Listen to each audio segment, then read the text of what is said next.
Nós temos aí como os princípios gerais do processo como um todo, aqueles princípios lá chamados de princípios fundamentais do processo.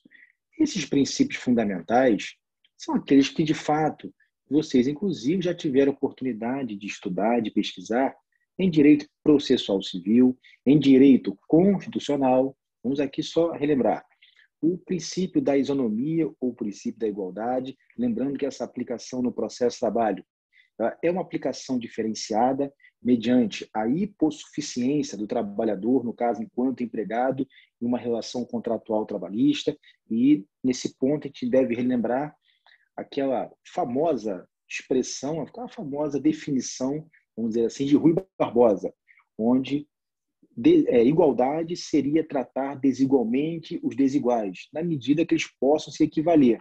E aí, então, nós temos no processo de trabalho, assim como no direito do trabalho, que vocês viram lá na parte material, que o trabalhador ele tem um certo protecionismo quanto à norma de direito material. E isso também reverbera no direito processual. E aí você tem lá essa questão processual também protetiva ao trabalhador no que tange aí a essa relação jurídico-processual. Boa noite, professor. Boa noite, Márcio. Beleza? Você vai fazer uma revisão? Tudo bem. Isso, começando agora, a revisãozinha. Tá, beleza, ok. É o primeiro princípio mesmo, Márcio, fique tranquilo. Tá, estou aqui acompanhando aqui. Beleza.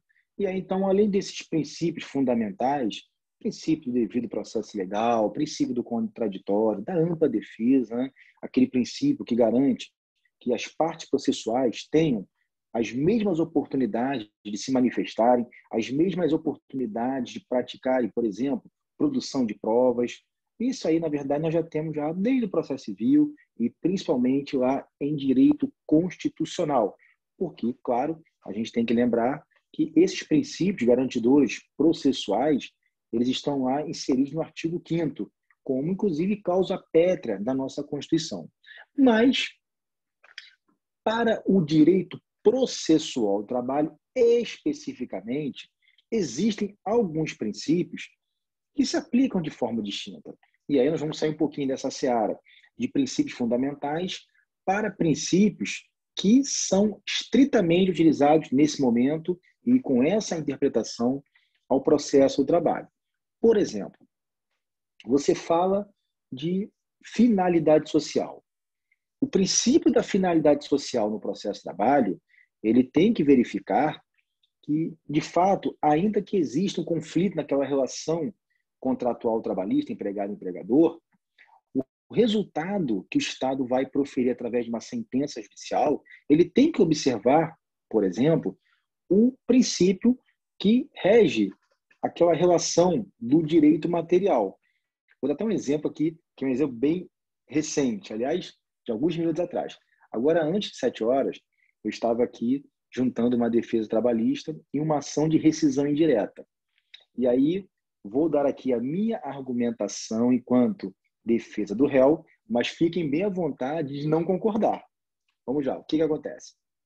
Essa empresa no qual eu faço a consultoria e assessoria, ela, no ano passado, ela suspendeu os contratos dos seus empregados desde abril até dezembro, que foi o período de vigência da MP 936, que é de abril, que depois, lá em julho, se tornou a Lei 14.020, aquela lei que garantiu o benefício emergencial mediante a redução de salários e jornada ou a própria suspensão do contrato. Essa empresa suspendeu o contrato de todos os seus trabalhadores, de abril até dezembro. E o que aconteceu? Em janeiro, quando não foi mais prorrogada essa possibilidade pela Lei 14.020, o que aconteceu? A empresa teve que receber seus funcionários novamente. E dali o contrato passou o quê? A vigorar diretamente como antes da suspensão. Só que a empresa perdeu vários contratos durante a pandemia, mas perdeu muitos contratos. E ela não tinha condições nem de receber o funcionário e designar para um local de trabalho, porque é uma empresa que terceiriza serviços. O que aconteceu? Essa empresa, então, ela não conseguiu pagar esses funcionários em janeiro e chamou os seus funcionários somente no dia 17 de fevereiro, agora, recente, para que eles pudessem retornar ao trabalho. Enfim, recebeu a empresa, agora em março, uma citação de um processo de trabalho com requerimento de rescisão indireta. E aí o que acontece? A rescisão indireta está fundamentada, e muito bem fundamentada, não estou para discutir isso, na questão do artigo 483 da CLT, quando o empregador deixa de cumprir suas obrigações. Ou seja, não pagar salários é descumprir uma obrigação. Não somente salários, como os depósitos fundiários, enfim, e demais verbas que acabam refletindo ali naquele contrato de trabalho, naqueles olerites mensais, os contra-cheques, não é isso? E aí, eu recebi a citação pela empresa, que olha, vocês têm o recibo? Rodrigo, não pagamos, não tínhamos condição, só agora em fevereiro que a empresa voltou à atividade, ele receberia proporcional em março, mas não veio trabalhar mais, em abril, e estamos no mês de abril. Eu falei, o que eu vou alegar na minha defesa? Olha que situação. Vou confessar de cara? Eu lembrei que nós estamos passando, automaticamente, né, por um período aí de pandemia, um período atípico na história das relações contratuais trabalhistas, inclusive fazendo menção ao benefício emergencial, que esses trabalhadores ficaram ali à disposição por conta da atual pandemia. E a minha argumentação, que eu não tenho certeza e acho muito difícil de prosperar enquanto contestação, enquanto resposta do réu, foi de que de fato a empresa ela está inadimplente quanto àquele mês de janeiro e parte do mês de fevereiro, quando o trabalhador se recusou a retornar, mas que de fato a situação atípica ela denota uma interpretação diferente do magistrado, uma interpretação mais extensiva no que tange ao atual momento, onde o que deveria ser resguardado e a finalidade, olha só, a finalidade social do processo de trabalho nesse momento era de manter aquela relação de emprego e não rescindir. Portanto, na minha interpretação, uma rescisão direta ela vai tanto onerar uma empresa que foi praticamente destruída economicamente pela pandemia, bem como vai deixar um empregado sem ter a sua ocupação registrada. Ele vai receber fundo de garantia depositado, vai receber seguro-desemprego, enfim. Então, é mais ou menos esse argumento, e olha, dificilmente o juiz não irá aplicar a rescisão indireta, mas a única oportunidade que eu tinha de manifestação enquanto réu era de arguir que a finalidade social do processo não é de punir o empregador que está inadimplente, mas deve se verificar principalmente pela manutenção da relação de emprego. E aí, desculpe aí se eu me estendi, mas foi exatamente agora às 6h30 da tarde que eu juntei essa defesa agora no procedimento eletrônico trabalhista. Então, vamos ver o que vai dar. Mas, muito remotamente, existe uma esperança de que o juízo vá determinar o pagamento dos salários em atraso, que jamais eu iria impugnar. Deixei bem claro que a empresa reconhece essa dívida, mas que pretende pagar, e os demais salários estariam pagos se ele estivesse o quê? Se ele estivesse à disposição. E ele se recusou e ingressou com ação de rescisão indireta. Enfim, eu queria só fazer esse rodeio todo para justificar como você poderia utilizar, por exemplo, esse princípio da finalidade social na seara do processo do trabalho, seja aí, no caso, pelo réu, em sua resposta, em sua contestação. Vamos ver se agora, depois eu atualizo vocês, mas não estou muito esperançoso, não. Enfim, temos aí o princípio, talvez mais utópico, do direito processual do trabalho. O princípio da busca da verdade real. O que seria a verdade real num processo? A verdade real, Rodrigo, é aquilo que realmente aconteceu.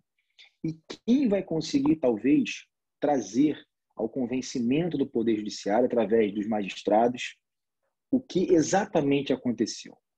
Existem muitas, vamos dizer assim, brincadeiras nessa hora de você mencionar qual é a verdade.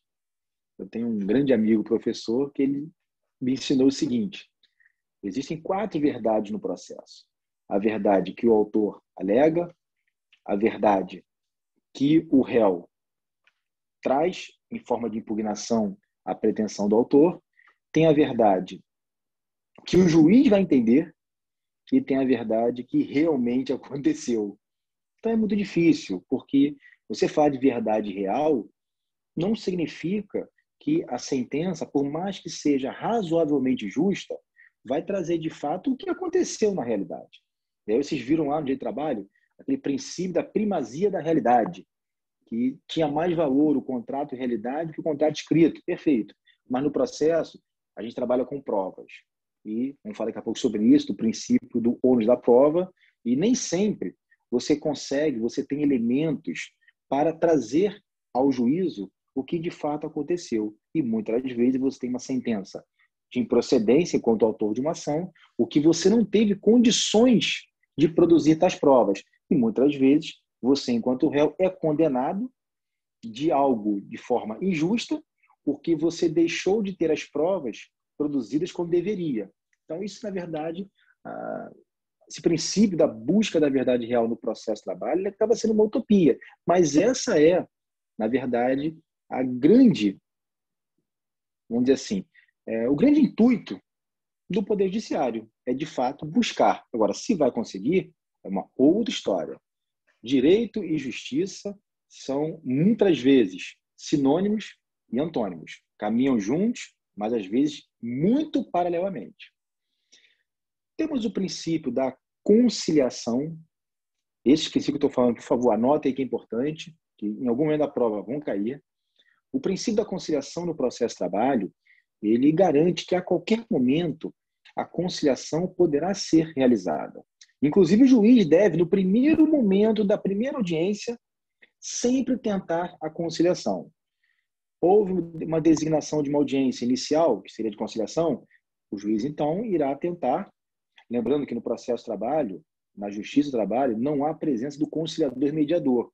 Tudo isso é realizado através do juiz. Não tem lá nenhum estagiário, nenhum servidor para tal função. É o próprio juiz que agrega tanto a conciliação quanto a audiência de instrução e julgamento. E aí o juiz é obrigado, em qualquer audiência, seja na conciliação e até mesmo na instrução, no início da mesma, tentar a realização da conciliação, que será possível em qualquer momento do processo, seja na fase de conhecimento, seja na fase decisória. Princípio da conciliação, Renan.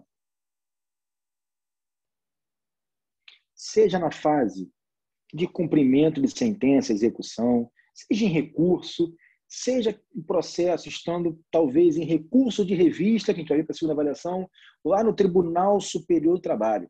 Ainda assim, as partes podem fazer uma conciliação? Não, agora não pode mais, teve objeto de recurso, contra razão? Não. Em qualquer momento do processo, a conciliação poderá ser realizada.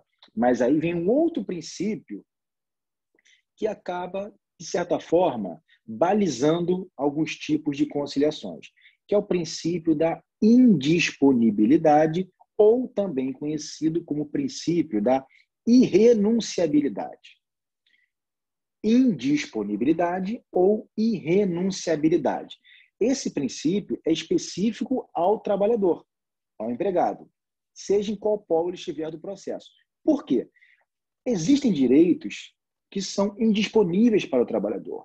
Existem direitos que são irrenunciáveis. Por exemplo, o trabalhador poderá, em uma audiência, aceitar uma proposta do réu de acordo, onde, nesta minuta de acordo, esteja lá excluindo o pagamento de 13º e férias? Ah, mas ele pretende resolver o conflito naquele momento. O autor aceita. O que o juiz faz? Ele não homologa. O juiz daquele processo, ele vai recusar a sentença homologatória porque ele estará ali naquele momento para proteger direitos o quê? Indisponíveis e irrenunciáveis. Tem algum artigo específico da CLT, professor, que positiva esse princípio? Na verdade, isso aí é constitucional mesmo. Na Constituição? Aqueles princípios, na verdade, você está lá no artigo 7º da Constituição, os direitos sociais do trabalhador. Aqueles direitos são irrenunciáveis. Quais estão ali no artigo 7º da Constituição? Vamos lá. Deixa eu pegar aqui a Constituição. Frente. Trabalhadores urbanos e rurais. Isso, vamos para o artigo 7º.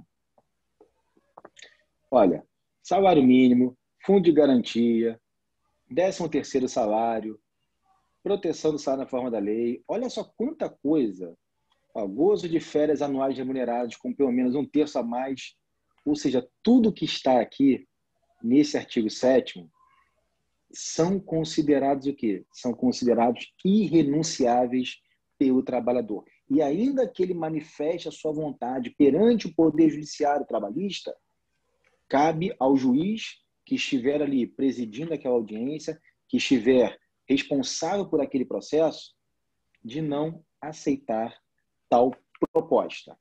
Claro, estou falando aqui, por favor, de uma regra geral. Não estou dizendo que não possa acontecer na prática, até porque a sentença que homologa um acordo, ela é tida como sentença irrecorrível.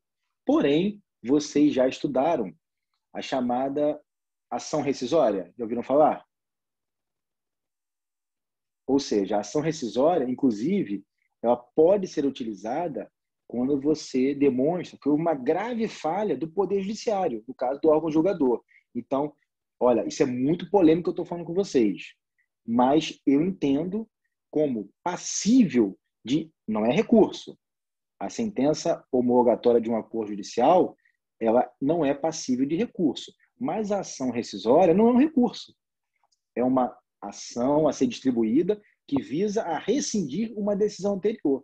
E eu entendo que se o juiz ele foi, na verdade, complacente com renúncia de direitos do trabalhador que são previstos lá no artigo 7º, eu entendo que a decisão é passível, inclusive, de ação rescisória. Mas isso aí é uma outra questão. Não vem ao caso aqui. Quero que vocês estejam bem atentos quanto a esses direitos que não são passíveis de negociação na hora do acordo. Ah, Rodrigo, ele está pedindo lá 30 horas extras mensais. Ele está pedindo dano moral. Isso pode ser excluído de um eventual acordo? Não tem a menor dúvida. Até porque são questões de fato ainda, que podem ou não ser provados. Agora, direitos, vamos dizer assim, objetivos, você alega que prestou serviço no mês de janeiro e fevereiro agora de 2021. A empresa, na sua resposta enquanto réu, não apresenta os comprovantes de pagamento. Existe alguma dúvida quanto ao inadimplemento do empregador? Não. E aí o trabalhador pode renunciar a esse direito de juízo? Não, não pode.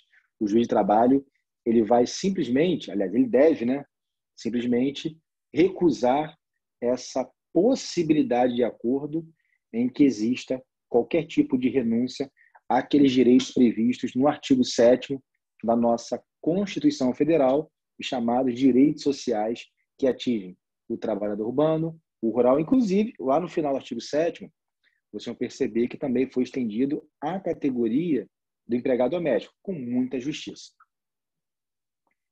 Bom, então falamos de princípios. Vamos falar agora sobre a composição da justiça do trabalho. Eu confesso que eu tentei afastar até um pouquinho a prova daquela parte inicial, da organização da justiça, que, como você faz uma prova e o conteúdo de vocês está bem extenso, a gente tem que focar naquilo que é principal para você estudar e, de certa forma, realizar na prova. Então, quanto à composição, à organização da justiça do trabalho, eu queria só ponderar algumas questões. Primeiro, essa justiça do trabalho é uma justiça especial. Ela tem autonomia, ou seja, é uma justiça à parte. É a Justiça Especial Federal Trabalhista. Compete a ela, conforme o próprio artigo 114 da nossa Constituição Federal, compete a ela processar e julgar as ações oriundas das relações de trabalho e relações de emprego. Ponto. E quais são os órgãos da Justiça do Trabalho onde você, por exemplo, enquanto autor ou réu do processo, se submete naquela relação processual? Você tem a vara trabalho em âmbito municipal, onde você distribui, por exemplo, um dissídio coletivo, uma reclamação trabalhista, essa agora que eu acabei de comentar, que eu recebi a citação da empresa, um empregado que ingressa com uma ação de rescisão direta, isso é um dissídio individual. E ele, então, por ser individual, ele vai buscar o quê? O município, nesse caso, do Rio de Janeiro. Esse processo caiu lá na 34ª Vara aqui do Rio de Janeiro. Ok. Caso este processo tenha uma sentença que não favoreça, por exemplo, o meu cliente, ao empresário, que tem a sua empresa como réu desse processo, como ré desse processo, perdão, eu tenho a possibilidade, através de um recurso, de levar este processo ao Tribunal Regional do Trabalho aqui do Rio de Janeiro, conhecido como Primeira Região. E aí, lá no TRT, vai ser este processo em via de recurso encaminhado para uma das turmas. No processo civil, você vai ao TJ, são câmaras. No processo de trabalho, são turmas. A mesma coisa, só muda a nomenclatura. Então, essas turmas vão receber através do desembargador relator e depois os demais desembargadores chamados de vogais e terá o acórdão. Então, eu tenho a vara do trabalho, onde foi distribuída a ação, eu tenho o Tribunal Regional do Trabalho, onde os processos recebem lá, são recebidos através dos recursos interpostos pelas partes naquele processo que iniciou em vara do trabalho, e, se for o caso, não vou entrar no mérito aqui dos pressupostos, mas você poderá ainda interpor um outro recurso do Tribunal Regional do Trabalho para o Tribunal Superior do Trabalho. O Tribunal Superior do Trabalho, que fica em Brasília, ele é o tribunal trabalhista, aliás, ele é o órgão máximo do processo trabalhista em sede da Justiça do Trabalho. Não existe outra composição que não seja vara do trabalho, Tribunal Regional do Trabalho e Tribunal Superior do Trabalho. Renan, na vara do trabalho você tem juiz titular e juiz substituto. No TRT, você tem os desembargadores do trabalho. E no Tribunal Superior do Trabalho, você tem os ministros do TST. Então, a mesma composição da Justiça Comum quanto à nomenclatura, você aplica aqui. Porém, aqui são apenas vara do trabalho, TRT e TST. Ah, mas eventualmente o processo pode chegar ao STF, tratando-se de alguma questão constitucional. Pode, via o chamado recurso extraordinário, que também se aplica ao processo de trabalho. Vamos ver sobre isso para a segunda avaliação. Mas o STF não faz parte do Poder Judiciário Trabalhista.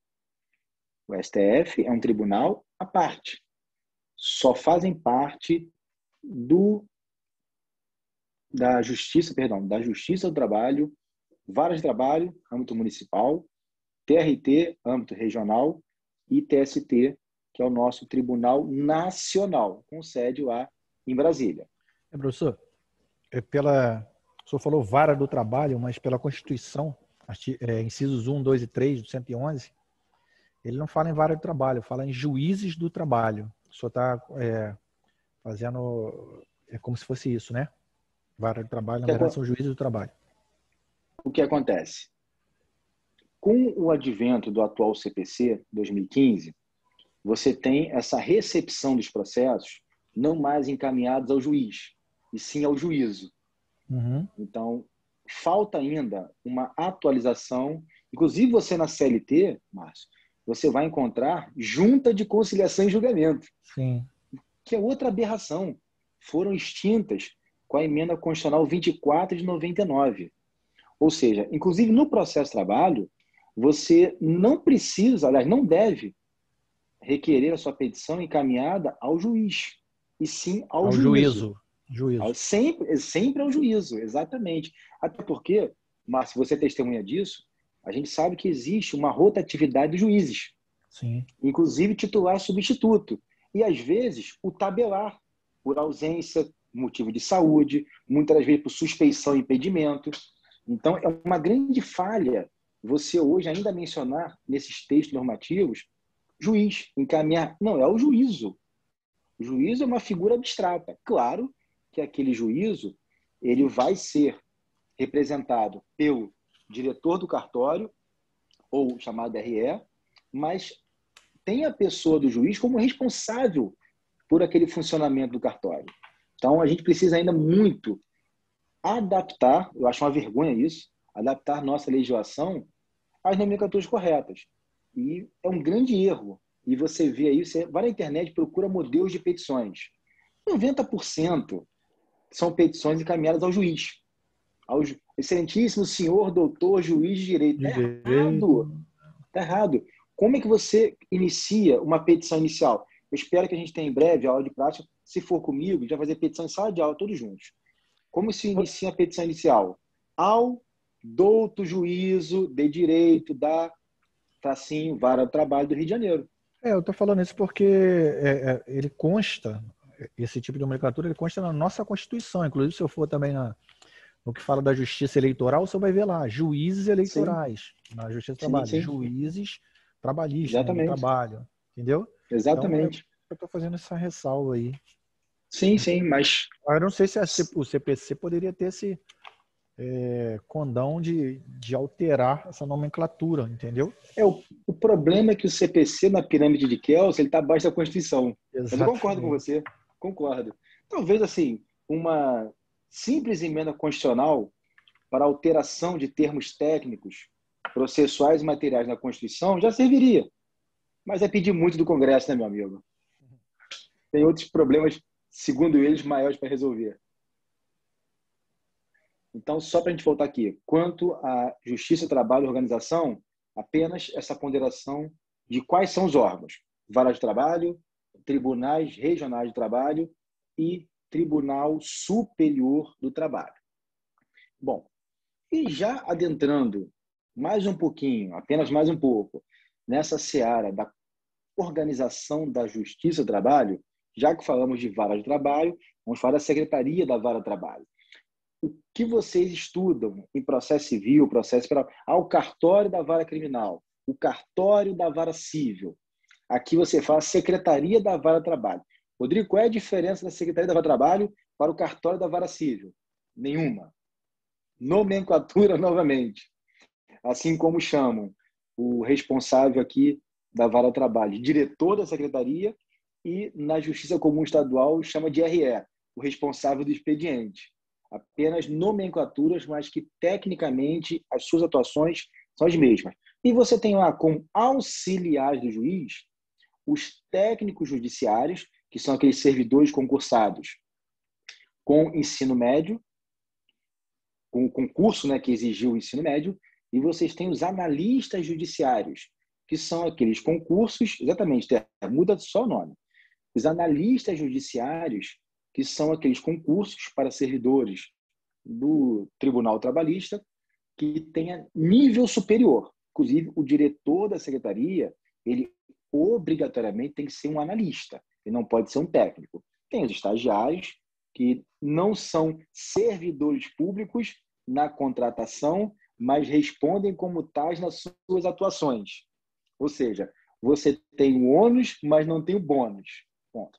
E aí nós temos o oficial de justiça, que é aquele servidor público, auxiliar do juiz, que vai praticar os atos de citações, intimações, sejam lá a citação em uma petição inicial, ao réu para ele oferecer resposta ou comparecer à audiência. Lembrando que a audiência trabalhista, o prazo para você juntar a defesa é na audiência. E, por exemplo, o que eu juntei agora há pouco aqui foi uma contestação onde o juiz de trabalho ele deu 15 dias para o réu juntar a defesa. E não existe isso no processo de trabalho. Isso não existe. Isso é uma regra do processo civil. Mas não vou discutir, vou juntar a defesa, mas se você não juntar a defesa, você pode até argumentar depois em recurso que aquela regra não se aplica. Mas não vamos arrumar uma confusão. A questão da pandemia tem feito aí muitas alterações em interpretações. Inclusive, interpreta fechado. A Justiça do Trabalho está fechada desde março de 2020.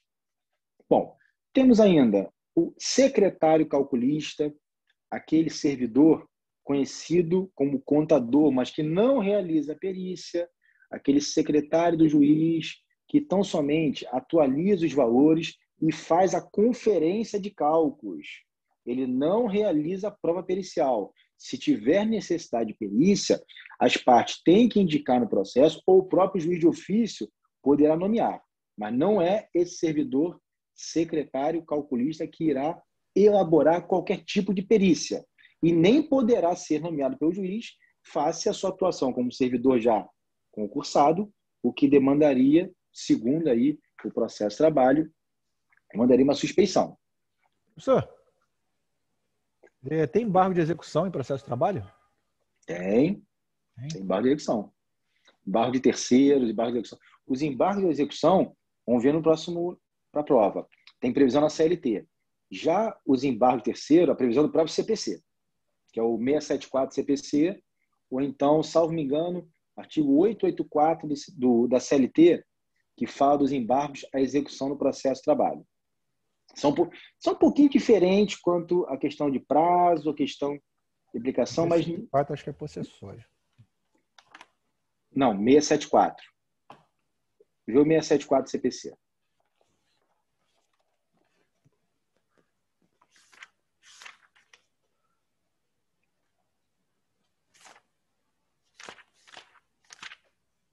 Exatamente, 674 embargo de terceiro. Embargo de terceiro, 674. Isso. É o procedimento especial. Que vocês, inclusive, devem estar tendo Sim. já daqui a algumas semanas Já estamos em tendo, processo civil. Já terá, perfeito. Oposição, embargo de terceiro. Isso, que é uma ação, na verdade, né? Sim. Não é para ser feito, né? Essa medida juntada no próprio processo, é a parte. Muitos confundem. Já o embargo da execução já tem um pouquinho de diferença. O embargo da execução agora, depois da reforma do CPC, ele só persiste, acho que em execução fiscal, né? Porque agora é tudo cumprimento de sentença, então é feito no bojo do próprio processo, da fase de cumprimento de sentença. Isso aí. E é exatamente o que eu te falei, na CLT, embargo da execução, artigo 884, Márcio, exatamente. Memória tá boa, até que eu acertei. Mas vamos lá. E aí, então, só para ressaltar aqui, o secretário calculista, função apenas de cálculos, atualizações, não elabora perícia. E aí, então, vamos agora para preclusão. Isso. Vamos falar um pouquinho de preclusão, que é um assunto importantíssimo. Eu costumo dizer que o advogado que entende o que é preclusão, ele certamente vai entender como funciona a dinâmica processual. Porque a preclusão, ela mais ou menos nos diz que o processo sempre anda para frente, que o processo não pode retroagir. Ou seja, muitas das vezes, a gente tem lá um ato praticado que não poderá ser feito novamente. Um ato que você praticou, ele acaba sendo nulo diante de um ato que você praticou anteriormente em contradição mesmo. Um ato que você praticou fora da ordem, ou um ato que você praticou tendo uma decisão judicial já transitada em julgado, no caso, a coisa julgada material. Enfim, vamos lá. A preclusão, a gente divide ela em 5 oportunidades. A primeira preclusão é a preclusão consumativa. O que diz a preclusão consumativa? Uma vez praticado o ato, a parte não poderá fazê-lo novamente. Vamos lá, eu acabei de juntar uma defesa. Está juntada aqui. Essa defesa, então, foi já verificada pelo juiz, um exemplo, um caso hipotético. E aí depois eu percebo que eu esqueci alguma coisa. Eu vou protocolar uma nova defesa pedindo para o juiz considerar aquela. Cuidado. Praticou o ato, já era. Mas houve um erro. Enfim, é o que diz a preclusão consumativa. Uma vez praticado o ato, a parte não poderá fazê-lo novamente. A segunda preclusão, a mais conhecida, é a preclusão temporal. O que diz preclusão temporal? Vem de tempo, prazo. Olha, eu tinha o prazo, então, até hoje, de 15 dias úteis para juntar a defesa. E eu juntei agora às 6h30 da tarde, porque a empresa me mandou ontem à noite os documentos que eu precisava. É sempre assim. Mas, enfim, se eu não juntasse hoje, juntasse na segunda-feira ou amanhã, por exemplo, o meu prazo de 15 dias úteis para juntar a defesa trabalhista, que foi determinado pelo juízo da 34ª Vara do Trabalho aqui do Rio de Janeiro, ele findaria hoje às 23h59. Se eu protocolasse a petição no caso de defesa às 0 horas do dia 24, estaria o quê? Preclusa a minha defesa. Por quê? A preclusão temporal. Eu perdi o prazo de praticar aquele ato. Em terceiro, nós temos a preclusão lógica. O que seria a preclusão lógica? É você praticar um ato em contradição com um ato já praticado anteriormente. Vou dar um exemplo aqui. Vamos imaginar que, nesse caso aqui, o autor da ação, que eu realizei a defesa, ele estivesse alegando horas extras, que ele ficava todos os dias 2 horas além da sua jornada contratual. E essas 2 horas diárias jamais haviam sido adimplidas pelo empregador réu do processo. Na minha contestação, eu faço, então, uma negativa, alegando que nunca houve a realização dessas horas extras. Inclusive, junto lá, o controle de frequência, em que, simbolicamente falando, todo controle de frequência é passível de apontamento de fraude. Eu alego que nunca houve a hora extra, conforme o controle de jornada que eu apresento também em anexo à minha defesa. Durante a audiência, o autor leva testemunhas que declaram e convencem o juiz, na sentença dele, se manifestar inclusive, de que o trabalhador era obrigado a registrar a sua digital lá no leitor biométrico da sua jornada de trabalho, e ainda que ele registrasse a saída, ele continuava à disposição por 2 horas. O juiz, verificando que os testemunhos foram, de certa forma, convincentes, ele condena a empresa ao pagamento das horas extras requeridas na petição inicial, consequentemente, os reflexos em demais verbas trabalhistas. Insatisfeito com aquela decisão, Cristiano, olha, eu acabei de fazer um tipo de fraude. Vamos lá. Um livro de ponto manual, você pode determinar que o trabalhador passe a limpo, você pode determinar que ele assine continue trabalhando. Um ponto eletrônico, por mais que exista homologação daquele ponto eletrônico, por mais que exista uma fiscalização, ele é regulado pela hora mundial. Olha, meus amigos, informática é uma coisa tão avançada que toda vez que existe uma segurança específica para algum dispositivo eletrônico, certamente tem um hacker trabalhando para quebrar essa segurança e cometer alguma fraude. Então, pode ser uma fraude no próprio controle biométrico, que pode ser objeto de perícia judicial, pode ser o que eu acabei de falar, do trabalhador se submeter a registrar o ponto, mas não ir embora, continuar à disposição, ou seja, ele vai ficar ali como um fantasma. Ele já está em casa, mas ao mesmo tempo está trabalhando. E o que acontece? Eu fiquei insatisfeito com a sentença que condenou a empresa a pagar as horas extras, eu vou fazer um recurso para o Tribunal Regional do Trabalho. E no recurso eu falo o seguinte, no recurso eu falo que existia uma norma coletiva de banco de horas e que foi utilizado por aquele trabalhador onde eu concedi folgas pelas horas extras que ele alegou na petição inicial. Bom, peraí, na minha contestação, o que eu aleguei? Que ele nunca havia feito horas extras. Eu posso, então, em sede de recurso para o TRT, mudar o meu argumento e falar que eu compensei as horas extras com folgas? Não posso. Isso seria a preclusão lógica, porque o argumento que eu estou usando no recurso, ele está em contradição com o argumento que eu utilizei na minha peça defensiva. Isso aí é um grande exemplo de preclusão lógica. Professor, Oi. No Código de Processo Civil, né, o CPC 2015, ele trouxe uma inovação de que a juízo de admissibilidade fosse feito só em segundo grau. Existe esse juízo de admissibilidade? Duas perguntas. Existe esse juízo de admissibilidade no processo do trabalho e também está seguindo essa regra ou não? Não, ainda não. Continua apreciando a admissibilidade tanto no juízo ACO, que recebe recurso, como no juízo ADQUEM, que recebe. Diferente do processo civil, que deu mais celeridade.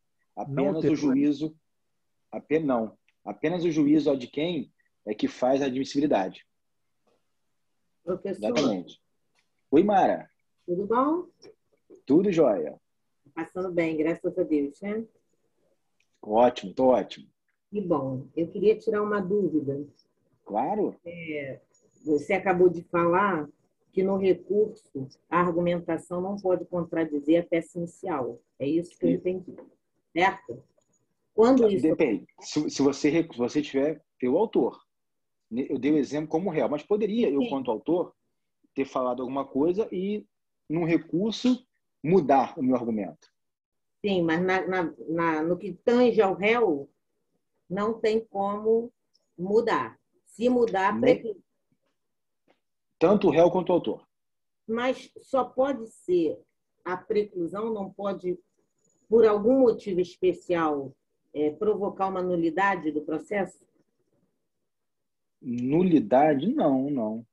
Na verdade, se o autor, por exemplo, tentar mudar os fatos e argumentos para um recurso, obviamente o recurso vai ser recebido e não vai ser acolhido, uma vez que o autor demonstra a contradição da sua petição inicial para com as razões do seu recurso. Não é questão de nulidade, é questão da sentença judicial, ela, de certa forma, desprezar esse segundo argumento, por conta Entendi. da chamada preclusão lógica. Você não pode, por exemplo, se você falar isso com um professor de processo penal, lá pode. O Sim, processo penal permite essa alteração de argumento. sim. Processo civil e processo... Isso que eu estou falando estende-se ao processo civil também. Você pode ter, aliás, no processo civil e no processo de trabalho, você tem essa rigidez quanto ao procedimento. Você tem que manter o seu argumento do início ao fim, a não ser que surjam fatos novos. São chamados fatos supervenientes, que só foram conhecidos durante o procedimento. Aí muda tudo. Se não for um fato novo, não tem jeito. Entendi, obrigada. Nada. Professor, tira uma dúvida. Oi? Claro, Tira uma Cristiano. dúvida. Nos cargos de confiança, onde não consegue ligar o cargo ao empregado, esses cargos geralmente que são feitos pelo presidente de empresa, ele é ligado ao mandato do presidente, aí a empresa alega que ele fazia parte do cargo de confiança. Aí o cara fazia X hora extra. Aí a empresa não consegue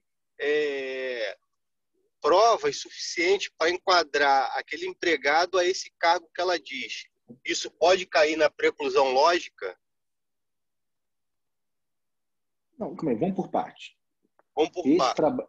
esse trabalhador que você falou, ele foi eleito dentro da empresa para exercer um Isso. cargo de confiança. É o chamado mandato, como diretor, como presidente. Então, Isso. esse período... Não esse tipo de cargo, o professor. Eu digo Foi só de fachada. o cargo de gerente executivo. De gerente executivo, ele tem lá na CLT que ele não tem direito a hora extra. Isso é fato. Mas eu digo os cargos menores, tipo, que ele não tem poder sobre ninguém. Ele é um cargo simples, de administrativo. Entendeu? Esse tipo de cargo. Aí a empresa, quando o cara sai, eles tentam enquadrar que o cara era um gerente, só que o cara não é. Sim. Quando ela não consegue fazer isso, ela cai nessa preclusão lógica? Olha, a não ser que ela alegue, por exemplo, alegue na contestação que recebeu o processo, que o cargo dele era de confiança e não ensejava o controle de frequência, conforme o artigo 62 da CLT.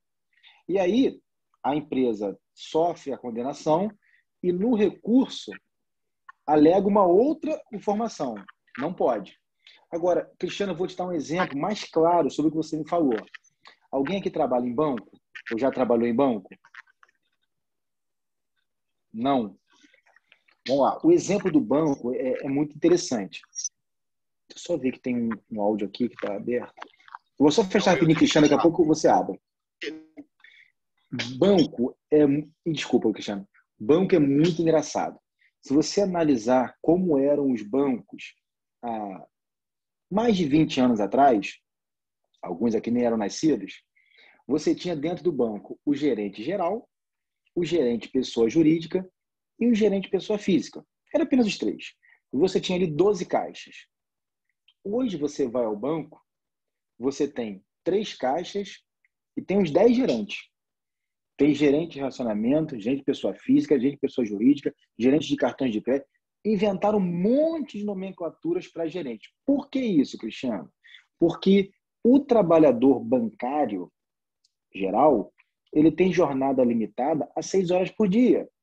E o cargo de gerente, eles tentam, de certa forma, enquadrar como cargo de confiança para não se submeterem a controle de jornada, porque automaticamente eles não teriam horas extras. Mas aí você tocou num ponto importantíssimo, Cristiano.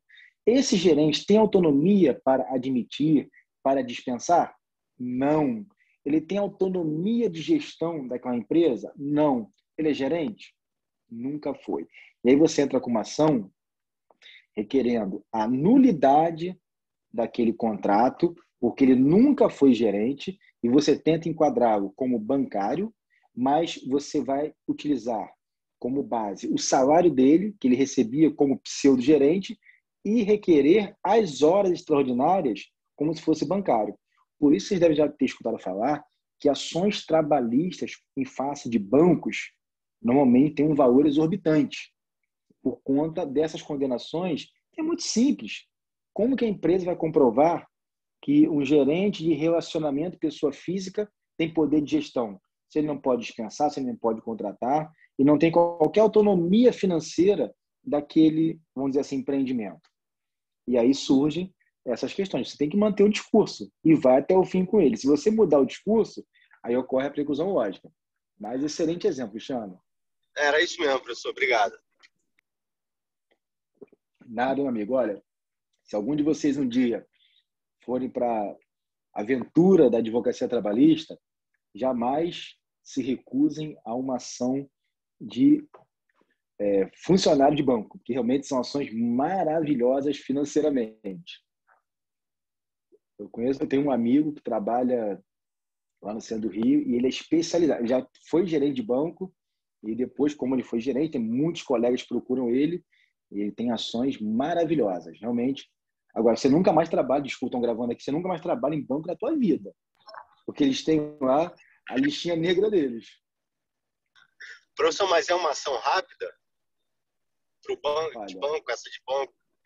Porque geralmente as ações trabalhistas que são com valores mais vultuosos, elas geralmente demoram pra caramba, né?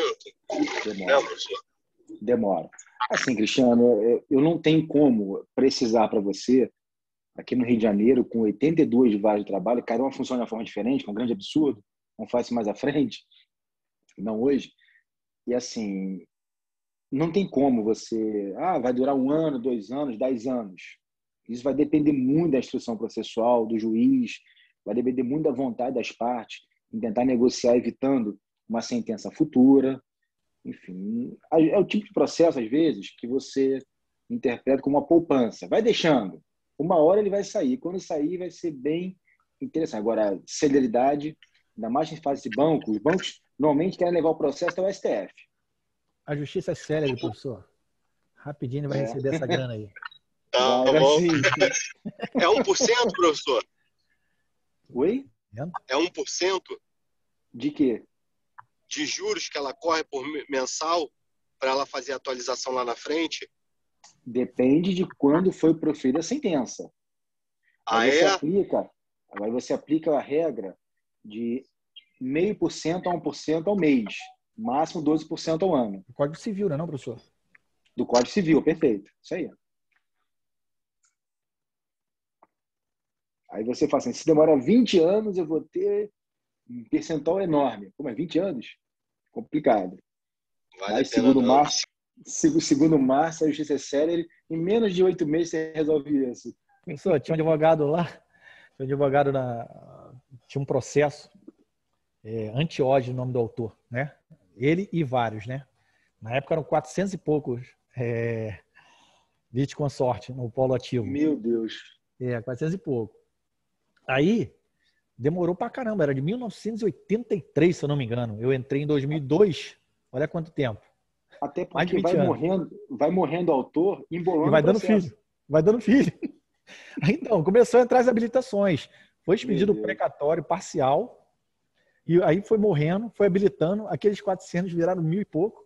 E foi quando eu comecei a expedir precatório na justiça, pegaram assim, o amigo meu falou assim, na lista de expedir precatório, falou, bota o Márcio aí para expedir, manda ele aprender a expedir precatório. E eu fui expedir precatório de mais de 1.000 precatórios num processo. Porra, eu trabalho para 2, 3 meses, né? Você ficar expedindo aquilo tudo lá, conferindo os dados. E agora, o advogado,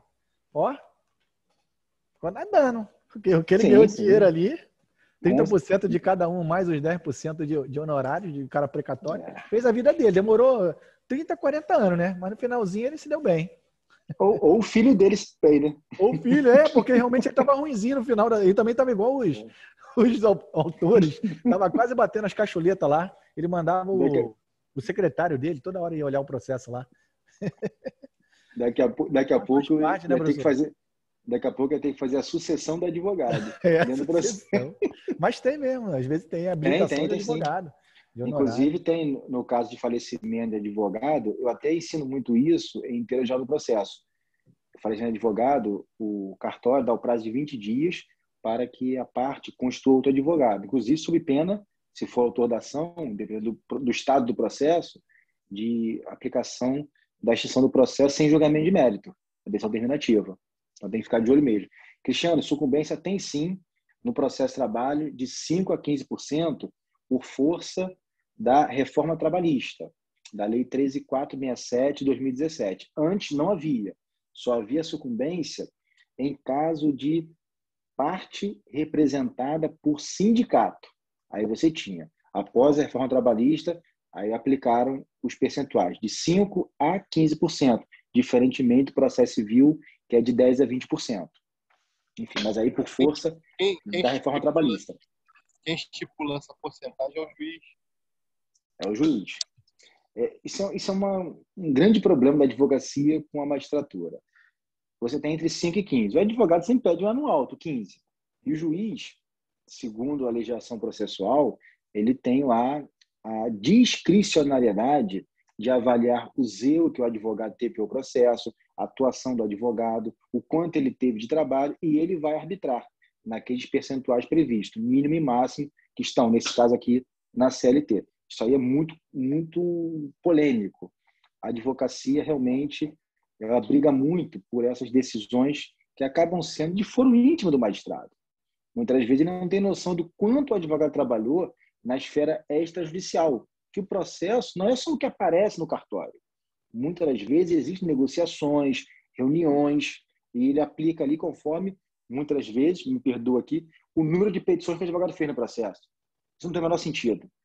Às vezes o advogado teve uma atuação extrajudicial sensacional que possibilitou chegar a uma composição e o juiz não quer arbitrar ou não quer permitir que no acordo seja arbitrado um valor alto em percentual de sucumbência, ou, caso não atinja, que o advogado fez de tudo para utilizar a mediação e no final do processo ele vai arbitrar os 5%. A gente fica revoltado. A gente pode recorrer. A gente recorre e pede para o tribunal rever esse percentual. Não dá não para ser justo não, professor. É complicado mesmo. Tem um processo do Otton Palace, que caiu lá na minha vara também. De Copacabana? Caiu, aí a União ganhou, né? O Otton Palace perdeu. Aí 10% de honorários. Pô, o senhor não sabe quanto é o valor da causa. Eu falei, vai fechar o Otton Palace. Vai fechar, se não fechou já. Não fechou ainda não. O valor é incrível, professor. É um valor que inviabilizar. Não conseguiu receber ainda não, mas vai inviabilizar o funcionamento do hotel. Sim.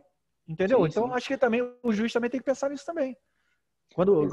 Apesar de não poder fugir do que a lei arbitra, às vezes eu fico pegando os processos lá, às vezes eu olho, por exemplo, que o advogado vai receber mais que a parte. A parte mesmo vai receber muito menos, porque vai perder 30% aqui, aí o advogado vai ganhar mais 10% lá, 20% aqui, mais 2% no recurso, não sei o quê, aí tira o imposto de renda do autor, o autor ganhou, mas não levou. Recebeu R$5, uma bananada. Então, Márcio, o Código de Ética da OAB, ele estipula o seguinte, que o advogado jamais poderá ganhar, dentro de um processo, mais do que o seu cliente. já somado tudo, o contrato que ele fez no honorários com a sucumbência dentro do processo.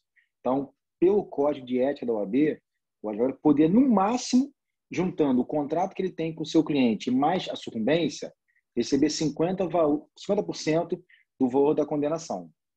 E aí, quando acontece esse tipo de coisa, a parte pode, inclusive, perante a OAB, representar um processo ético contra o advogado, para que seja balizado em 50% no máximo que ele irá receber nesse processo. O que é muito justo, tá? Concordo que é muito justo. Eu não estou falando que o advogado pode fazer o contrato de honorários, que eu acho absurdo, e cobrar 50% do valor. Não.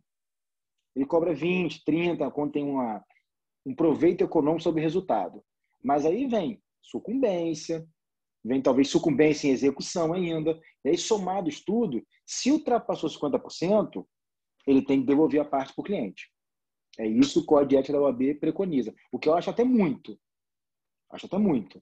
Eu acho que não deveria jamais ultrapassar 40%, mas opinião pessoal.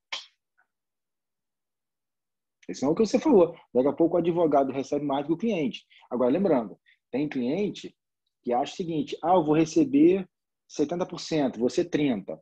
Mais dos 70% que eu vou receber, eu vou pagar 27,5% de imposto de renda. Então, não é justo. O advogado também paga imposto. Então, não tem essa. E a incidência do imposto de renda, eles vão ter direito tributário em breve, o fato gerador do imposto de renda é a renda que você oferiu e seu objeto de tributação. Tem rendas que são isentas, aquela não é. E aí, o advogado esperto, e eu vou falar que eu me incluo nele, ele tem uma pessoa jurídica no escritório. E não de Óbvio. escritório. Pessoa jurídica, Meu 15% escritório, só. não. Não, não é 15%, não? Não, a gente está no Simples Nacional. Dependendo do faturamento, você consegue 4,5% Essa não sabia, de imposto não. único. Ou seja, olha que loucura, ao invés de pagar 27,5%, eu emito nota fiscal e daqueles honorários para o meu cliente, que ele ainda pode depois deduzir no imposto dele pessoal, e eu emito uma nota e ela gera uma guia simplificada do Simples Nacional em 4,5%. Olha que maravilha. Essa é uma dica boa. Pode crer. Já tenho empresa no meu escritório há mais de 6 anos. Não quero outra vida. Dá dinheiro ao governo para quê? Não volta nada para gente, pô? Não, assim, na verdade, eu estou, na verdade, tributando exatamente conforme a lei. Mas não volta nada mesmo, professor, é verdade. Não volta. Que deveria voltar, não volta. Você é obrigado a pagar, tu tem hospital público, mas é obrigado a pagar plano de saúde para ter um hospital melhor. Sim, Márcio, se você analisar bem, você pega um salário de um valor razoável, você perde 27,5% de imposto de renda e perde mais 11% de INSS. Quase 40% do seu patrimônio mensal de empregado é para o governo. E qual a contraprestação? Imposto não tem contraprestação. Vamos ver se mais vão ficar irritados com isso. É diferente de taxa. Diferente de taxa. Isso. Deixa eu ver aqui. Está atrelado ao serviço. Exatamente. Que é o esgoto, a taxa. Isso aí. Que é um serviço público. Apesar do STJ, o senhor deve ter participado aí, né? Porque acho que a OAB de Campo Grande entrou com um processo aí da nossa água aqui, do tratamento da água aqui de Campo Grande, né? E a gente paga essa taxa de esgoto aí, que é o mesmo valor da água. Sim. E não tem tratamento nenhum aqui da água. Mas o STJ lá falou que se tiver pelo menos a captação, que é legal e tal, infelizmente. Se cumprir uma das 4 etapas, foi legitimada a cobrança integral. Absurdo. Do esgoto. Absurdo. Verdade. Absurdo mesmo. Vamos lá. O Renan escreveu aqui. A indenização é exemplo de isenção perfeito. Por exemplo, quando você coloca danos morais num acordo trabalhista, muito bem colocado, Renan, esse dano moral não incide imposto de renda. Agora, se for atraso salarial, incide. Se for férias, não incide. 13º incide. Aí tem questão tributária. Então, é muito comum, quando a gente faz um acordo trabalhista, se tiver pedido de danos morais, a gente coloca aquele pedido inteiro no acordo. Porque quando você especifica as verbas no acordo, os danos morais, por exemplo, não incidem em tributação.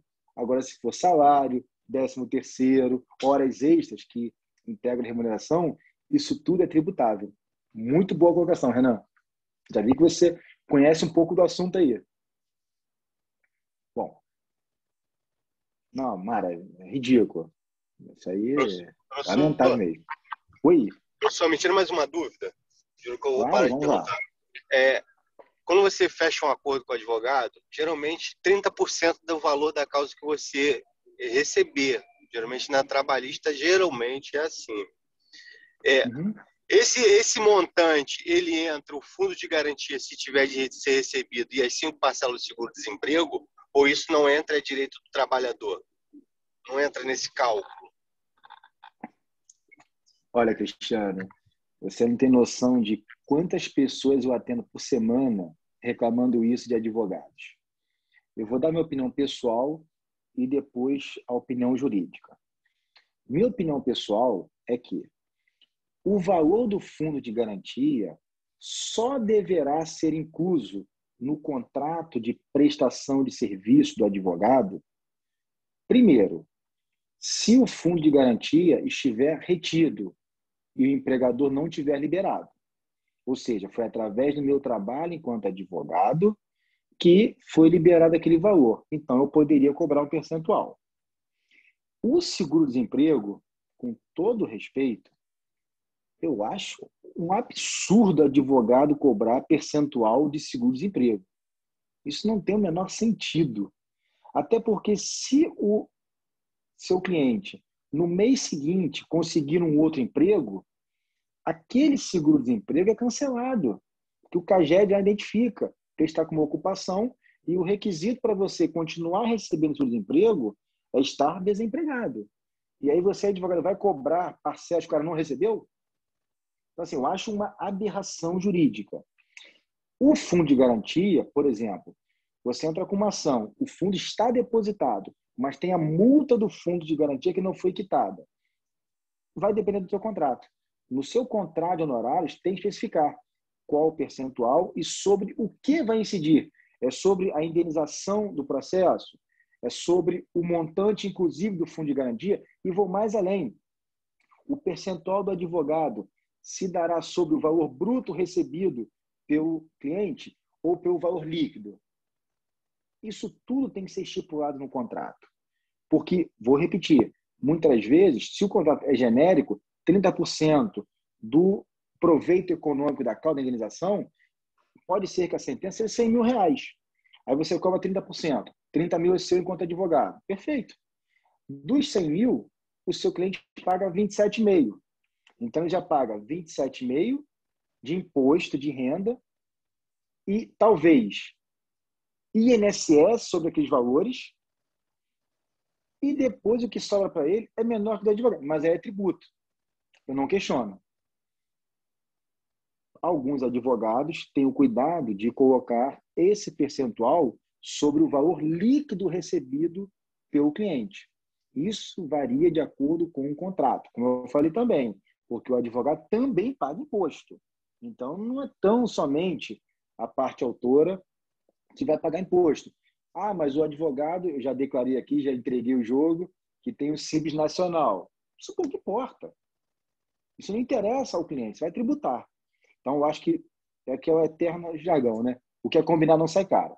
Agora, você cobrar seguro-desemprego, com todo respeito, eu acho isso uma aberração, uma falta até de respeito com a sua atuação enquanto advogado. Chega a ser ridículo. Desculpa aqui a expressão. E, juridicamente falando, ele pode cobrar o fundo de garantia, a multa, mas eu não vejo juridicamente também condições de cobrar percentual do seguro-desemprego, mas alguns cobram. Lamentavelmente, eu confesso a vocês que eu nunca cobrei e jamais farei isso. Eu acho isso imoral. Mais do que antiético, Mara. Eu acho imoral esse tipo de situação. Agora, obviamente, eu já ingressei com a ação tão somente para liberar o fundo de garantia de um cliente. E aí, então, o meu percentual foi sobre o fundo que já estava depositado. Não foi com a minha atuação que a empresa depositou, mas foi com a minha atuação que a empresa foi obrigada em juízo a conceder as guias para levantamento do fundo de garantia. Aí eu cobrei o percentual. Eu estou falando 30 aqui, mas dependendo do valor, você negocia 20, 15, 10. Eu estou com um processo em andamento aí que um colega me trouxe, que a gente cobrou 5% do valor de honorários. Obviamente é um processo, um valor considerável. Tem que negociar. Não é sempre 30%. Varia de acordo com aquilo que você tem de expectativa de receber. 5% de 1 milhão é diferente de 30% de 10 mil, né, professor? Não chega a isso não. Quem me dera. Rapaz, é um pepino grande. Meu Deus do céu. E não é trabalhista, não. É cível. Pepino grande aí. Processo terrível e famoso. Eu não posso falar porque é falta de ética a questão, mas é um processo muito famoso de um prédio comercial muito famoso no Rio de Janeiro. A confusão de família, transferência de propriedade, assinatura falsa. Olha, coisa complicada. São 5.000 páginas que eu estou lendo. Para entender o processo, eu vou entrar representando um dos credores. Físico, professor? Físico ainda? Não, eletrônico. Já virou eletrônico? Então, Já, recente, eletrônico. né? Não, o processo é recente. Só que ele está todo em PDF já. Vieram 10 anexos, já somei mais ou menos 5.000 páginas. Terrível, meu amigo. Mas vale a pena. Imprime tudo e lê, professor. Não dá. 5.000 páginas. Vai ter que ser no computador mesmo, não tem jeito. Eu prefiro ler em papel. O computador é muito ruim. Mas 5.000, meu amigo, desanima. Não, você comeu, eu concordo. Eu só estou dando uma opinião assim de leitura. Eu não gosto de ler muito no computador, não. Isso também não. Eu tenho maneira de imprimir. Tem toda razão. Deixa eu ver aqui. Esther. Bota o cabo na televisão, imagine que a Netflix vai, filho. Se tu imaginar que a Netflix, tu vai acabar dormindo, Cristiano. Cuidado. Bom, deixa eu ver aqui, Esther. Por que a Defensoria Pública não atua em direito trabalhista? Esther, você tem toda razão. Não existe nem na Defensoria Pública da União um órgão especializado para a defesa das partes aí no processo trabalhista. Não existe, realmente é uma falha do Estado em não conceder essa defesa através de um servidor público para aquele que não tenha condições. Mas, falando em costumes, em tradição desse processo trabalhista, isso também muito tem a ver com as demandas do trabalho serem, a grande maioria, 90%, requerendo alguma forma de indenização, onde advogados particulares assinam contratos de não receber nada no início e arriscam, junto com o cliente, só recebendo ao final com êxito. Então, talvez por essa tradição é que não existe uma pressão muito grande para que a Defensoria Pública atue, de certa forma, na Justiça do Trabalho. Mas a sua colocação é bem pertinente e tem toda a razão. Há uma falta de isonomia no tratamento aí, no caso, aos processos trabalhistas dos demais processos aí de outras searas do direito. Tem toda a razão. Bom, vamos continuar aqui, falta pouco, vamos falar agora sobre... Um TCC aí, hein, professor? Sim. Rapaz, tem que fazer um TCC disso daí. Ó. Você pode até... da Defensoria Pública na Justiça do Trabalho. Olha, vou até falar um título aqui. A ausência da Defensoria Pública na Justiça do Trabalho, segundo Márcio, em desacordo com o princípio constitucional da inafastabilidade do acesso ao Poder Judiciário, lá no artigo 5º, inciso 35. Ou seja, a falta de defensor público afasta o cidadão da jurisdição trabalhista. Excelente, bom trabalho. Muito bom. Mas que na prática esquece. Murro em ponta de faca. São coisas, como eu falei naquela aula passada, lembra? Se alguém for para o TRT, lá na vara do trabalho, e tentar fazer uma petição inicial verbal e o servidor reduzir a termo, dá nota 10 em tudo. Não existe. São coisas que a legislação traz, mas que na prática, lá no dia a dia, a aplicabilidade é nula. Bom, mas, professor, eu penso assim, eu penso que as coisas acontecem e mudam através de pequenas atitudes. As coisas vão se somando, vão se agrupando. Daqui a pouco vira uma onda. E aquela onda avassaladora, ela vai levando tudo, entendeu? Se ninguém nunca se mexer, nunca cobrar, realmente a coisa vai ficar imutável. Mas agora, se começa a vir uma demanda, começa uma mosca tá ali no ouvido incomodando, sabe? O incômodo é que faz as coisas mudarem. Eu penso dessa forma. Sair da zona de conforto, né, Márcio? Exatamente. Em prol da coletividade. Você não está requerendo algo individual. É algo que vai transcender a sua demanda e vai repercutir na coletividade. Verdade, tem razão. Bom, vamos aqui então finalizar a nossa revisão. Vamos falar de petição inicial e contestação e os pontos que irão ser abordados nesta avaliação. Bom, primeiramente, vamos falar da legitimidade processual ativa do processo do trabalho. Quer dizer, quem são as pessoas que poderão distribuir ações na Justiça do Trabalho? Somente empregado e empregador? Não. Nós temos os órgãos representativos, são os sindicatos, que têm a legitimidade para a propositura de dissídio coletivo na Justiça do Trabalho, o Ministério Público do Trabalho, quando houver menor incapaz. Nós temos o próprio tribunal de ofício, algumas questões que envolvam o exercício coletivo, no caso a greve. Então, cuidado com isso. A petição inicial trabalhista, ela não é apenas configurada para as partes legítimas, empregados e empregadores. Existe também a possibilidade, por exemplo, aqui, dos sindicatos, do Ministério Público do Trabalho, também fazerem uso desse tipo de petição inicial. Cuidado com isso na nossa avaliação. Qual artigo, professor? O senhor lembra de cabeça do CLT? Artigo 840, é o seguinte.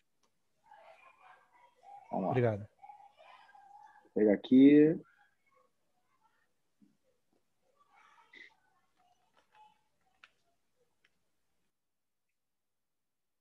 Desculpa, 839 da CLT. 840 que fala da petição verbal. 839 da CLT fala sobre a legitimidade processual ativa para, então, a seara trabalhista. Cuidado com essa questão na prova. Vamos lá, vamos falar agora de... Não, Leandro, hoje é só o bate-papo da prova mesmo. Vamos falar agora de contestação. Tem duas questões na prova que tratam de contestação. Primeiramente, a contestação trabalhista, como forma de resposta do réu, ela tem o seu momento preliminar, caso você tenha alguma argumentação antes do mérito. Vamos lá, o autor pediu horas extras. Você negar horas extras ou você reconhecer, mas dizer que compensou, é uma defesa de mérito. Mas se o autor alega horas extras e não esclarece quais os dias em que as horas extras foram supostamente prestadas, existe uma falha na petição inicial. Existe uma inépcia da petição inicial. Isso é o quê? É uma defesa preliminar. Então, na contestação, você pode se utilizar de preliminar, de inépcia da petição inicial, a preliminar de litispendência, quando tem um processo idêntico em curso. Você pode utilizar a preliminar de ilegitimidade, ou seja, alegando que a parte contrária, não, ou que você mesmo é parte ilegítima, que não fazia necessária a sua inserção no processo enquanto réu, por exemplo. Então, você tem a defesa preliminar, que é a defesa preliminar que você realiza na sua peça de defesa antes da defesa de mérito. Ponto. Agora, principalmente, você tem lá na defesa de mérito uma questão que vai se dividir, seja em defesa direta, seja em defesa indireta. Qual é a diferença da defesa direta para a indireta? Na defesa direta, você nega o fato. Você, na qualidade real, você nega o fato.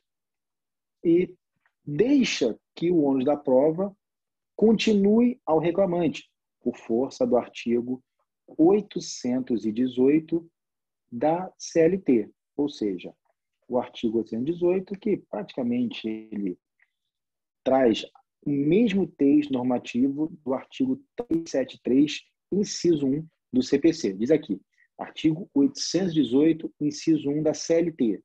O ônus da prova incumbe ao reclamante quanto ao fato constitutivo de seu direito. Ou seja, o reclamante, o autor da ação, aquele empregado, ele alega que foi agredido verbalmente por um empregador ou por um dos sócios, por um gerente, enfim. É um fato ele vai ter que constituir um fato, provar em juízo, para caso seja realmente provado, venha a indenização pertinente. O ônus da prova é dele. Eu, na qualidade de réu, se eu fizer uma defesa, nunca houve esse fato. A empresa desconhece essa agressão alegada pelo autor. Isso é uma defesa direta. O ônus da prova continua com quem? Com o autor da ação. Agora vamos lá.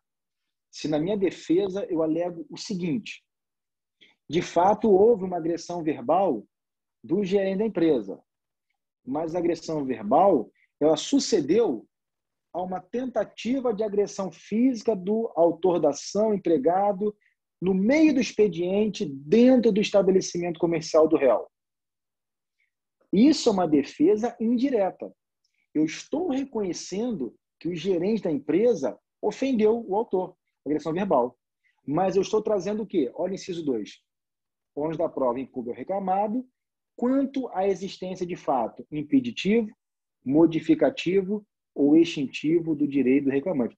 Eu entendo que, nesse caso, é impeditivo. Como que ele pode alegar uma agressão verbal e se fazer de vítima se ele, então, tentou agredir fisicamente o gerente da empresa? E aí, nesse caso, a quem compete o ônus da prova? Ao réu.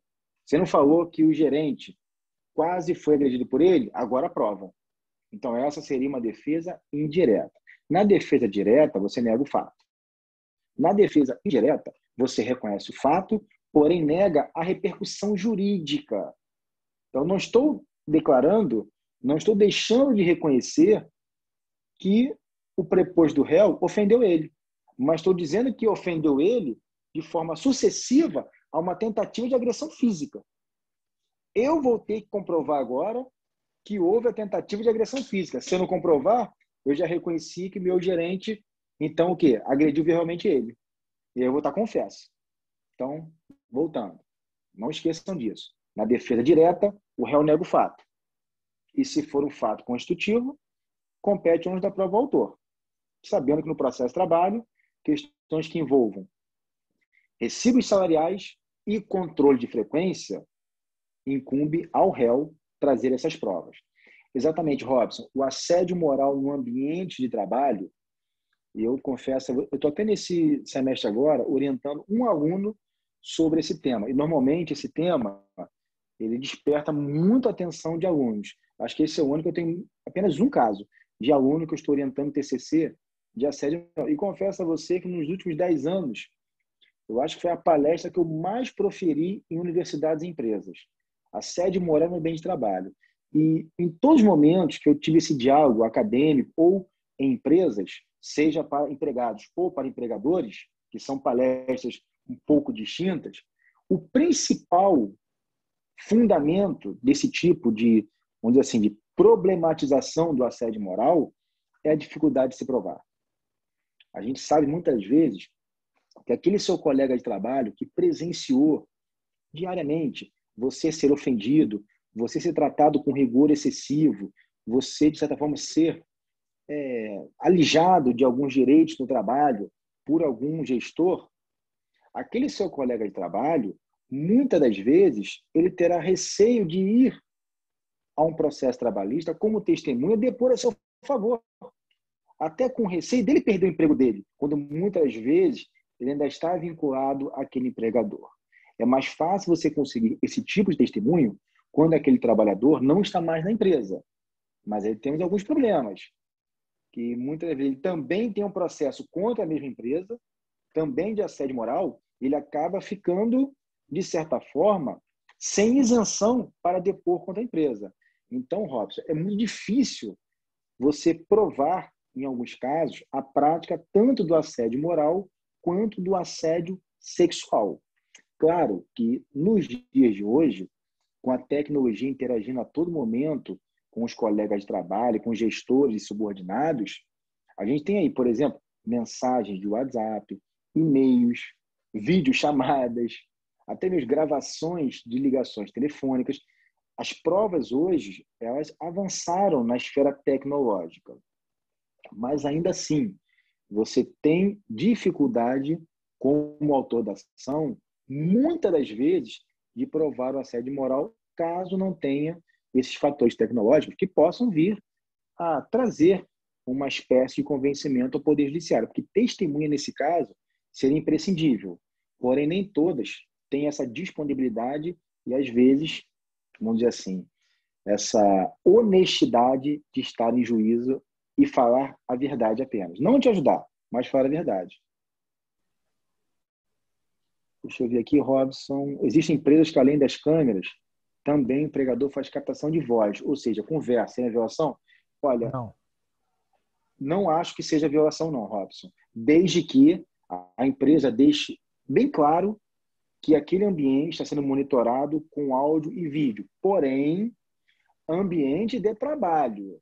Isso não... Eu uma vez escrevi um artigo na revista jurídica sobre exatamente esse fato, que eu era totalmente favorável desde que tivesse essa publicidade aos colaboradores, empregados, todos que transitaram na empresa. Porém, em alguns ambientes, como vestiário, banheiro, não poderiam ter qualquer tipo de gravação, seja de áudio ou de vídeo, por conta da intimidade que estaria sendo violada. É uma questão constitucional.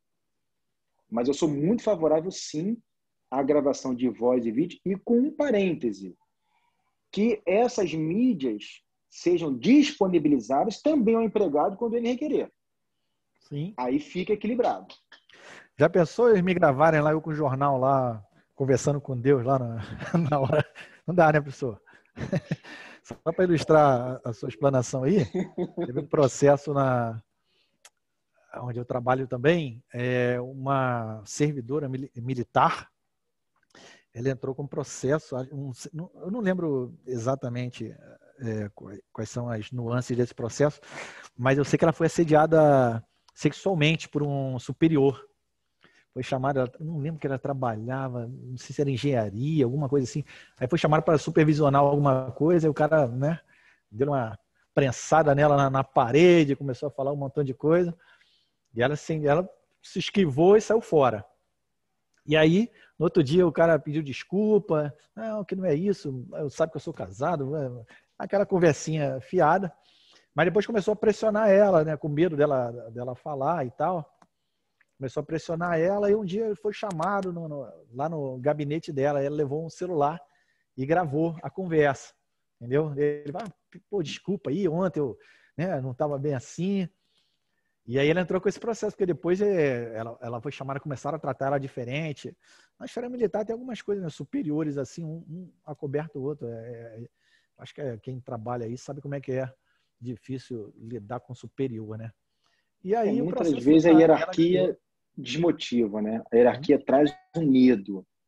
E eu não estou nem falando da questão do servidor público, militar ou civil. A própria questão do trabalhador regido pelo Fundo de Garantia, existe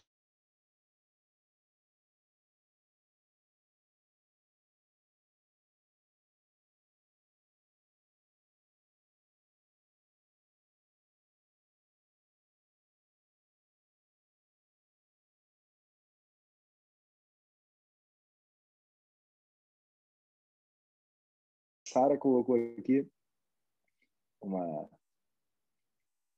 Sara sentava a mão na cara dele. Olha, Sara, acho que você faria muito pior. Você não conhecia ela faria muito pior. mas eu acho que ela sentava mesmo. Não, eu acho que ela faria muito pior. Mas, enfim, não é o caso aqui. Mas, assim, com todo respeito, né? São questões que são inadmissíveis. Seja o próprio assédio moral, a perseguição psicológica. Poxa, você expor o trabalhador. Eu lembro de um caso que eu citava muito nas palestras. Isso há uns 8, 10 anos atrás. Foi um clube de futebol. Eu lembro até hoje, um treinador de um clube lá do Paraná, ele fazia uma provocação aos jogadores que ele entendia como motivação. E o jogador que tivesse o pior desempenho nos jogos de final de semana, na segunda-feira ou terça, dependendo do dia que retornasse ao treino, ele iria, então, treinar usando uma camisola. E o treinador, vou até citar o nome porque isso foi um fato público, Hélio dos Anjos, tido como brucutu, como machão, ele dizia que aquilo era um incentivo ao jogador para se esforçar e não ter que ficar ali constrangido, treinando de vestido. E aí, na época, o Globo Esporte entrevistou o treinador e o atleta vestido, né? E o atleta falando assim, visivelmente constrangido. Não, eu acho legal, mas você via que, de fato, não existia ali uma concordância do trabalhador. E sim, muitas vezes, uma anuência por medo de perder o seu emprego e por medo de ser barrado pelo técnico. Eu tive um caso em que eu advoguei para a parte autora, e esse foi emblemático, vou citar aqui, mas eu não posso citar nomes. O que acontecia? O dono da empresa foi parar na Justiça do Trabalho, não só a empresa como ele, pessoa física, por uma ação de indenização por danos morais, visto a humilhação e o assédio moral que o empregado sofreu. O fato foi o seguinte, uma grande empresa aqui da Zona Oeste, e esse trabalhador chegou um dia de manhã nessa fábrica, nessa empresa, nessa indústria, e tinha lá o jornal, aquele conhecido jornal Meia Hora. Eu vou fazer o jornal Meia Hora? E aquele jornal tinha, ainda tem, não sei, vem lá a Gata da Hora. E a Gata da Hora era a esposa do cara. Quando chegou no ambiente de trabalho, os colegas de trabalho espalharam aquele jornal e fizeram lá, com a imagem do empregado, chifre, chamando o cara de corno, que não sei o quê, e falando absurdos da mulher dele, que se expôs, e aí ninguém tem nada com isso, a pessoa quer se expor, isso não legitima ninguém a avançar e chamar, duvidar da idoneidade moral daquela mulher, mas ela se expôs, opção dela. E aí, ele, mediante todo aquele constrangimento, ele foi direto no dono da empresa. E quando ele entrou no escritório do dono da empresa, o dono estava com o jornal na mão, rindo. E ainda falou, poxa, realmente, você parece muito corno. Deu uma confusão. E aí ele entrou com uma ação alegando omissão. A empresa respondeu, no caso, pelo assédio moral, pelo constrangimento, não pela ação. Porque quem, de fato, mais, vamos dizer assim, sacaneou aquele empregado foram os próprios colegas, que não têm hierarquia. Eram colegas que estavam no mesmo par, mesma função. Mas a empresa, na figura de um dos donos, por ter se omitido e permitido que a brincadeira continuasse, ela sofreu uma indenização altíssima, condenação por omissão. Aí vem o Código Civil, né? Aquele que por ação ou omissão provoca dano a outra e comete ato ilícito e fica obrigado a reparar o dano. Então, percebam, essa questão é muito delicada. Eu, particularmente, falo, hoje não faço mais palestras sobre isso, já fiz muito e sempre tinha um caso novo. E realmente é para se espantar, é para você realmente refletir. Só que hoje, com o avanço dessas mídias eletrônicas, dos dispositivos, fica mais fácil de você produzir provas. Há 10 anos atrás não era assim. Era muito mais difícil. Mas, enfim, fica aí o relato aí, certamente, muito bem, Ross, muito bem colocado, muito bom exemplo, deu aí essa celeuma toda para a gente explicar. Realmente, o assédio moral seria um caso bem interessante que o autor teria o ônus da prova.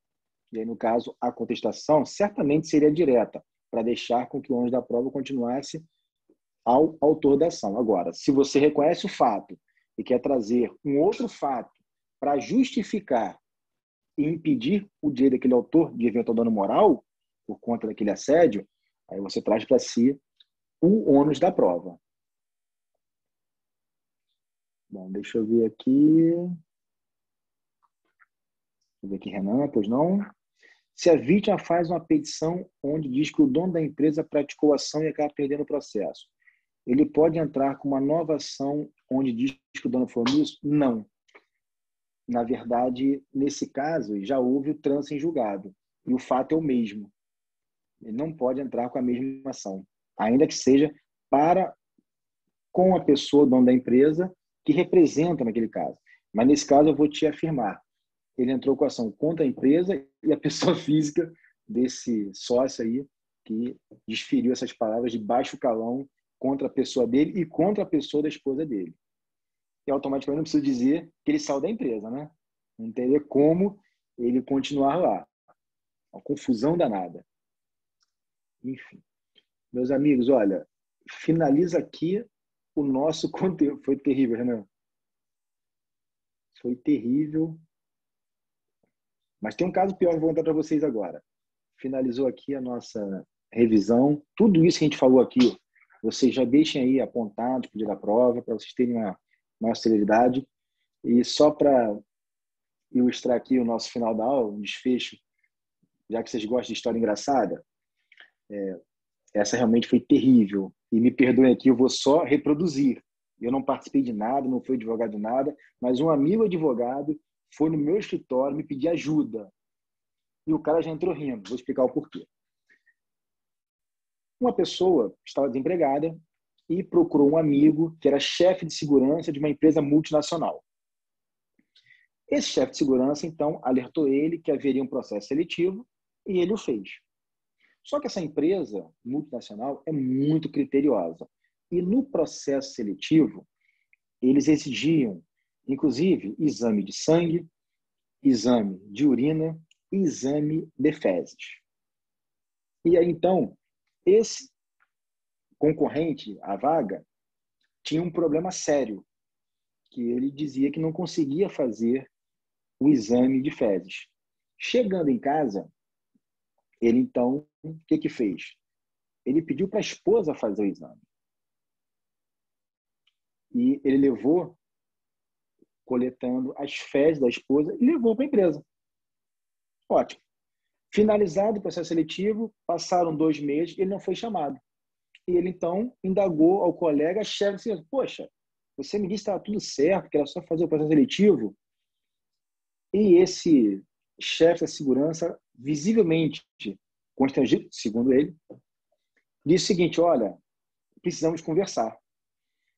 Você não passou nos requisitos que essa empresa multinacional ela determina. Mas como assim? Ele disse o seguinte, olha, no seu exame de fezes foi constatado esperma. E a empresa tem uma política, olha que absurdo, a empresa tem uma política de não contratar vigias, ainda mais noturnos, que era o caso, homossexuais. Visivelmente uma discriminação, um absurdo, não deve mensurar que loucura é essa. Bom, e aí, esse sujeito revoltado, ele ficou numa situação complicada. Ele ia dizer que não era dele? Ou ia dizer que era dele? Se ele dissesse que era dele, ele estaria assumindo uma condição de homossexualismo, que talvez ele não tinha esse interesse. Só que Márcio está rindo, você não tem noção do agravante. O cara chegou em casa querendo matar a mulher. Porque, segundo ele, olha só, ele foi achado no exame, para rir mesmo. Olha, você não tem noção como que eu consegui ficar sério ouvindo isso tudo, mas tive que ficar. A Sara já matou a charada. Segundo ele, ele nunca havia feito aquele tipo de relação sexual com a esposa. Foi uma confusão terrível. E a questão era, não tem como não rir. Ou ele se declarava que foi traído, ou se declarava que era homossexual. E aí, o pior de tudo, ele queria entrar com uma ação contra a empresa por discriminação, no processo seletivo. Enfim, não atuei nessa causa, foi complicado. Eu só ajudei um amigo orientando ele, para mim, uma orientação poderia ser certo. No processo seletivo é admitido, sim. Se for comprovada uma discriminação, é possível, sim, uma indenização, uma reparação de danos morais. Mas eu falei, olha, com todo respeito, eu acho que esse tipo de coisa, e o chefe da segurança para só ele teria mencionou... que se assumir, né, professor? Para ter o dano moral, ele teria que se assumir. Ou uma coisa ou outra. Eu sou homem, mas como é que você pode estar dando moral? Você é homem, é hétero, né? Homem não, você é hétero. Então, não é? a minha orientação foi de deixar para lá. Olha, até porque o chefe da segurança, ele deu essa resposta para ele que não poderia, porque a empresa não falava o motivo pelo qual exigia aquele tipo de exame. E ele falou, ele comprometeu o colega, mas assim, a Sara já tocou no assunto aqui, ele ficou realmente sem emprego e sem a mulher, porque ele se separou da mulher. Mas antes ele quis matar ela. Confusão danada. Olha. É isso aí, sem Agora, emprego e sem a assim, mulher. não tem como. E com fama. Assim, não tem como não rir. Desculpa, Pô, me desculpa perdoa. também, me desculpa estar rindo, mas é Então, complicado. assim, é Esse uma aí, situação coitado, deu azar. complicadíssima. Deu azar, ou sei Porque, lá, deu zero e também. assim, e Robson tem toda a razão. O chefe da segurança, ele quebrou um sigilo da empresa. Mas, ao mesmo tempo, ele expôs a empresa a uma conduta extremamente preconceituosa, separatista, o que é um grande absurdo. Mas, enfim, eu, na qualidade de amigo do advogado dele, falei, olha, deixa isso para lá, esse é o tipo de coisa, quanto mais você abanar, mais mosca vai aparecer e a imagem dele vai ser simplesmente assim, externada. Tudo bem que o processo ia correr em seguida à justiça, não tenho nenhuma dúvida, mas você sabe que essas histórias rolam. E quanto menos você mexer, melhor. Mas foi só uma... Isso foi no ano de 2009. Impressionante. Realmente foi difícil. Quanto milagre, mas no canto santo. Não, jamais, não posso. Não posso, pelo amor de Deus. Até porque é uma multinacional famosa aqui da região, mas deixa quieto. Deixa para lá. Bom, meus amigos, no mais aí, depois desse... Márcio tá terrível, tá tomando vinho dele lá e tá rindo. Perdoa, perdoa. Tô brincando, mas não tem jeito, Márcio. A gente tá aqui... Óbvio que a gente está analisando a questão jurídica, mas tem casos que transcendem o juridiquês e acabam trazendo situações muito complicadas. Você tem que ter habilidade até para não expor seu cliente. Muitas vezes, você, enquanto advogado, você tem que mensurar que é melhor recuar do que você continuar e ter talvez um dano maior à sua família, à sua honra, à sua imagem. Mas o correto seria realmente uma ação contra a empresa por conta dessa discriminação, não tem a menor dúvida. Mas, enfim, meus amigos, olha, a prova está aí, fiquem tranquilos, a prova está muito rápida. Na sexta-feira que vem, vamos fazer com tranquilidade a prova das 19 horas às 22. Fiquem despreocupados. Me coloco à disposição na sexta-feira que vem, se vocês acharem interessante. Eu sei que vocês devem ter grupo de WhatsApp, acho que tem. Me coloquem no grupo de WhatsApp da turma de vocês durante a prova, que de repente ali eu posso até auxiliar mais rápido todos vocês em eventual pergunta. Fiquem à vontade. Assim, opção de vocês, tá? Não se sintam obrigados. Acabou a prova, vocês me expulsam do grupo. É só para que vocês tenham tranquilidade para, de repente, eu poder ajudá-los naquele momento. Combinado? Aí vocês ficam à vontade. Eu já falei já minha opinião sobre isso. Eu falei, não coloca professor no grupo não, porque é o lugar que a gente tem para falar mal deles, entendeu? Então vocês criam outro. Claro, Criam um grupo só para a prova. A gente não fala mal do professor não, só fala bem. Não, fica tranquilo. Então, meus amigos, olha, obrigado mais uma vez aí. Desculpa a brincadeira final aí, mas é um caso concreto que a gente